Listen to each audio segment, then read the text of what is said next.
Olha, tortura é, sem dúvida, um dos crimes mais terríveis que existem. E o Brasil tem uma das leis mais duras do mundo para combater isso.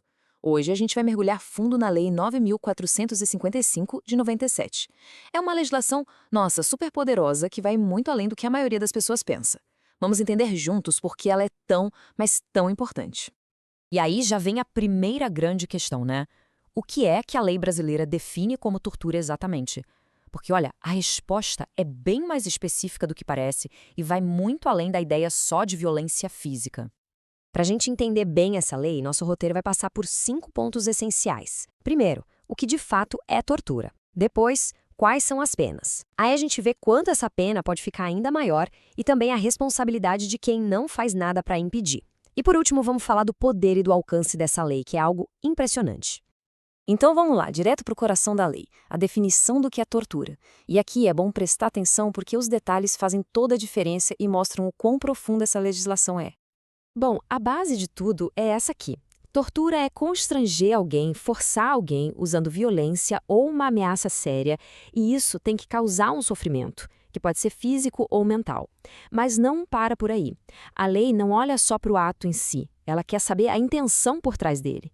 E é exatamente isso que a gente vai ver agora. A primeira motivação que a lei descreve é o que os especialistas chamam de tortura à prova. O que é isso? É quando se usa de violência para conseguir alguma informação, uma declaração ou até uma confissão, seja da própria vítima ou de outra pessoa. É basicamente aquele interrogatório que passa de todos os limites e vira crime. Depois tem a segunda finalidade, que é a tortura para o crime. Aqui a coisa fica ainda mais complexa. É quando a violência é usada para forçar alguém a fazer alguma coisa criminosa, ou a deixar de fazer algo que deveria fazer. É como se a vítima virasse uma ferramenta na mão do criminoso, um cúmplice à força. Terrível, né? E tem mais. A terceira motivação é muito séria. Quando a tortura acontece por causa de discriminação racial ou religiosa. Aqui, a lei deixa bem claro que isso é um crime de ódio. Ela reconhece que o preconceito pode ser a semente para atos de uma crueldade sem tamanho. A lei também fala da chamada tortura-castigo. Isso acontece quando alguém que tem outra pessoa sob sua guarda, poder ou autoridade, pensa num agente penitenciário, por exemplo, usa de sofrimento intenso como se fosse um castigo pessoal. É o puro abuso de autoridade, levado ao seu nível mais extremo. Ok, agora que a gente já entendeu o que a lei considera tortura, vamos para as consequências. E já adianto, a lei não pega leve nas penas, de jeito nenhum. A pena base, o ponto de partida para quem comete tortura, é de reclusão de 2 a 8 anos. Mas calma, esse é só o começo. A coisa pode ficar bem mais séria. Agora, se dessa tortura resultar uma lesão corporal grave ou gravíssima, aí a pena já sobe bastante. Vai para 4 a 10 anos. A lei entende que quanto maior o dano físico, mais rigorosa tem que ser a punição. Faz todo sentido, né?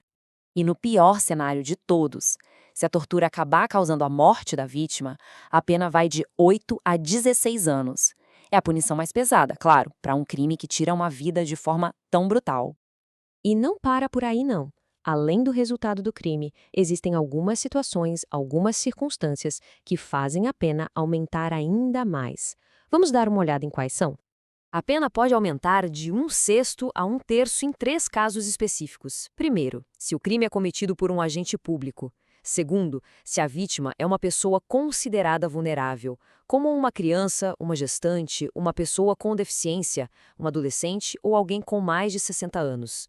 E terceiro, se o crime acontece através de um sequestro. A lógica aqui é clara: proteger ainda mais quem está em uma situação de maior fragilidade. E falando em agente público, para eles a consequência é ainda mais pesada. Além de irem para a prisão, a condenação significa a perda automática do cargo. E mais, a pessoa fica proibida de exercer qualquer outra função pública pelo dobro do tempo da pena que pegou. Ou seja, é praticamente o fim da carreira para quem deveria servir à sociedade e, em vez disso, comete um crime desses. Agora a gente chega num dos pontos mais interessantes e, eu diria, até mais avançados dessa lei.